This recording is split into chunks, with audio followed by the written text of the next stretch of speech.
Tonight on Revolt Black News Weekly.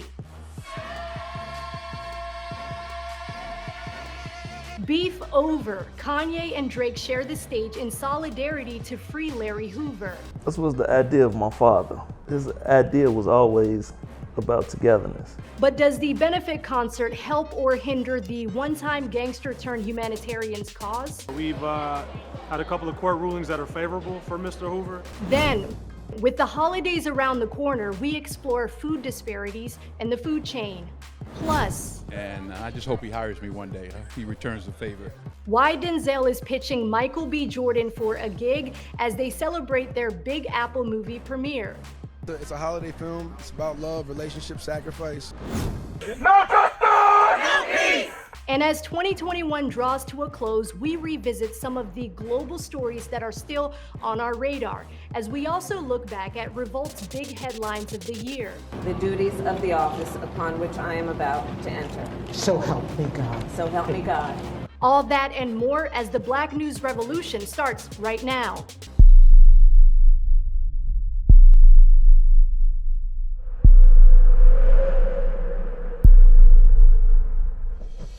Welcome to the final show of 2021. I'm your guest host, Naima Abdullahi, filling in for Ebony K. Williams in this episode of Revolt Black News Weekly.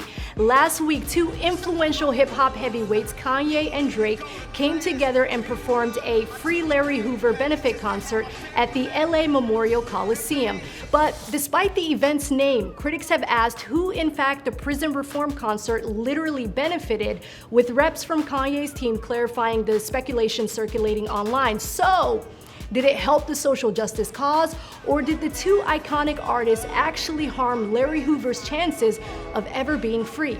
That is the question we're asking in tonight's top story. It cannot always be night. Kanye and Drake back together after a decade-long feud, dropping private addresses and subliminals on tracks, which at some point brought Travis Scott in the middle after a Drake collab with Sneak Disses was released. Oh yeah, I put everybody on a group text. Ooh, checks over stripes. He's back. Let out the suicide doors. The event, which continues to stream on Amazon Plus, served as a 2-hour-long benefit concert to bring attention to former Gangster Disciples leader Larry Hoover, who was convicted in 1997 of running the gang from his Illinois State Prison cell. Already incarcerated and convicted for ordering a 1973 murder, Hoover now serves 6 life sentences in a federal supermax prison. Both of you and Drake have taken shots at each other, and it's time to put it to rest. And while many saw the initial invitation from Kanye to Drake with Rap-A-Lot Records CEO Jay Prince as the broker, Hoover Jr. told Drea O how his father was the mastermind behind the olive branch. This was the idea of my father, seeing that it was connections to Drake and Kanye, and that they were such iconic figures, and with them going through things, like, his idea was always about togetherness. Even though the concert was intended to bring attention to the notorious case, Larry Hoover Jr. says his father expressed some concerns. He doesn't know how it may affect him. He's concerned that it may affect him negatively. We've had a couple of court rulings that are favorable for Mr. Hoover. We were with Larry Hoover's attorney, Justin Moore, at the Revolt Summit in Atlanta last month, and Moore was focused on the possibility of the 71-year-old's freedom after 48 years. And it's looking like there's a good possibility of him getting out. But as many outlets pointed out from the benefit concert, Kanye and Drake omitted Larry Hoover's name entirely from the night. So was it at the request of the Hoover family, or was the omission because the vision for the concert took a turn? I need you to run right back, baby. More specifically, And if the concert did take a turn, how off-road did it go? my story, my glory. I had the game young. You could call us no. And what about all the free Hoover merchandise seen and sold as well? Sources originally told GQ that while portions of ticket sales will go to criminal justice reform groups, merch sales will not be donated to charity. But a representative for Kanye says differently. So what was the intention behind the free Larry Hoover Benefit Concert? Are Kanye and Drake pushing a social justice cause they attempted to help but substantially harmed? What was the plan all along?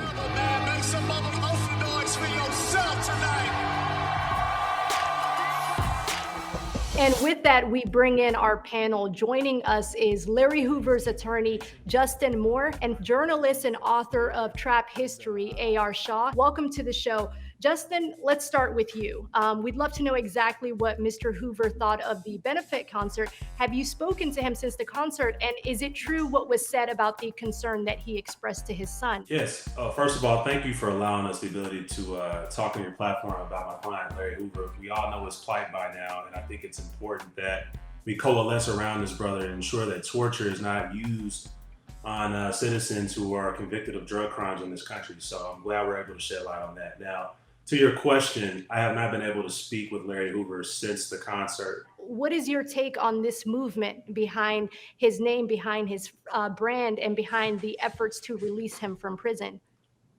Well, I think community organizing is an important element to any type of public interest case, and this very much so is a public interest case. We're talking about drug crimes being overpunished, and we're also talking about elderly being in prison and being tortured for those drug crimes. So these are two issues. A.R. Shaw, let's bring you into this conversation as a historian. How did you interpret the fact that that the two artists did not mention Hoover by name during the show, even though they were wearing merchandise with his name on it? So they did the show in LA, which was kind of odd to me because Larry Hoover's base is in Chicago. And so I'm like, why are you doing this in LA? And I'm looking at all the fans who are out there. I'm like, okay, do they really know the history of Larry Hoover? They really know the history of what was happening in Chicago during this time.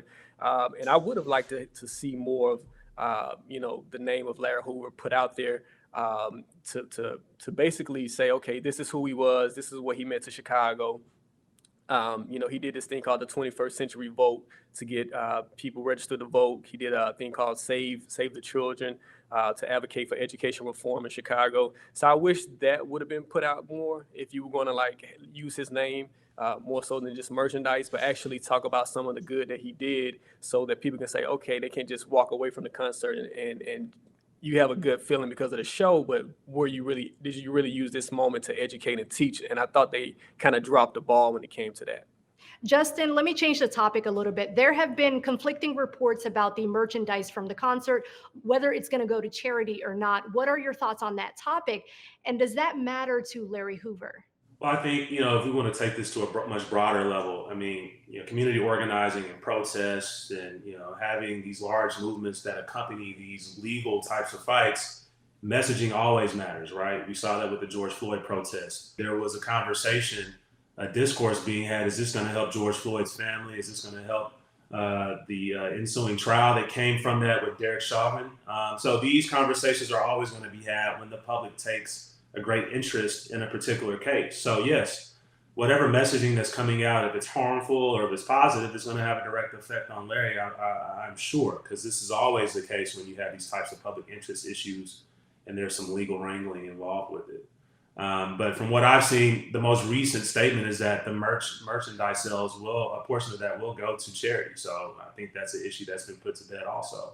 Yeah, no, I think it's good that the money will go to these organizations.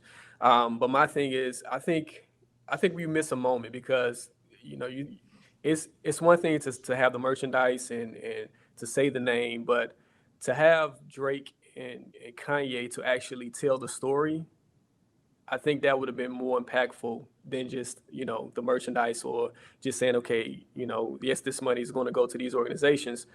There's still some people who may not really understand what it means. They may not understand what the organization stands for. So I think, when it comes to hip hop is all about expression and all about telling a story and all about relaying information.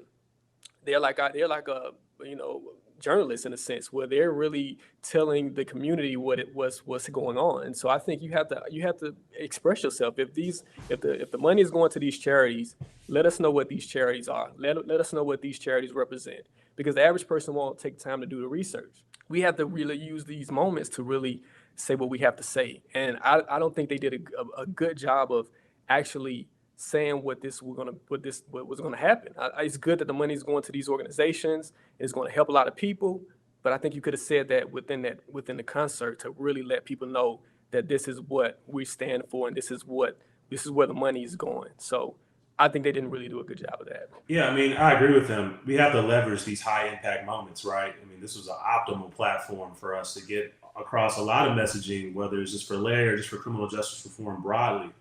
But I don't want us to lose sight of the fact that we did have Alice Johnson at the beginning of the concert giving a very impassioned speech about criminal justice reform and Larry.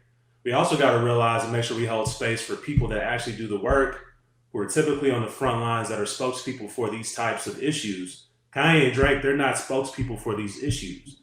So they were able to look within themselves and say, look, we're not the appropriate people to talk about such nuanced things, and we're going to give the mic to somebody else. Now, in regards to the run of show and the other logistics, I'm not quite sure. I wasn't involved integrally with the concert. But I think they did make an effort towards having the appropriate people talk about those issues, and they allowed Drake and Kanye to do what they do, which is entertain. Justin, I want to wrap up this conversation with you. In the end, do you foresee your client's future impacted by the benefit concert? And if so, how? Well, obviously, I hope there's a positive impact. I mean, there's nothing more than I want than for Larry Hoover to be free. You know, I've been working on this case for almost 5 years, and we've had a hard time getting people to get behind it. Right? This isn't the first time we've tried to get a movement coalesced behind them, but it's fallen on deaf ears. Finally, we've struck a chord. So I think this will be a positive for Mr. Hoover, and I think that hopefully in the next few months, we'll be able to see the fruits of our labor here. Thank you so much for that insight and for contributing to this conversation. Straight ahead, a look back at the biggest stories of 2021 that made the year so memorable. But first, food prices are at their highest in a decade as we head into the holidays. How food disparities impact healthy options in the Black community. We discuss it all when Revolt Black News Weekly returns. Hey y'all, now for full episodes of Revolt Black News, tune into Revolt TV. And if your cable provider doesn't carry it, make sure you reach out and let them know that you're trying to join the revolution. I'll see y'all every Thursday night at 9 p.m. Eastern, only on Revolt.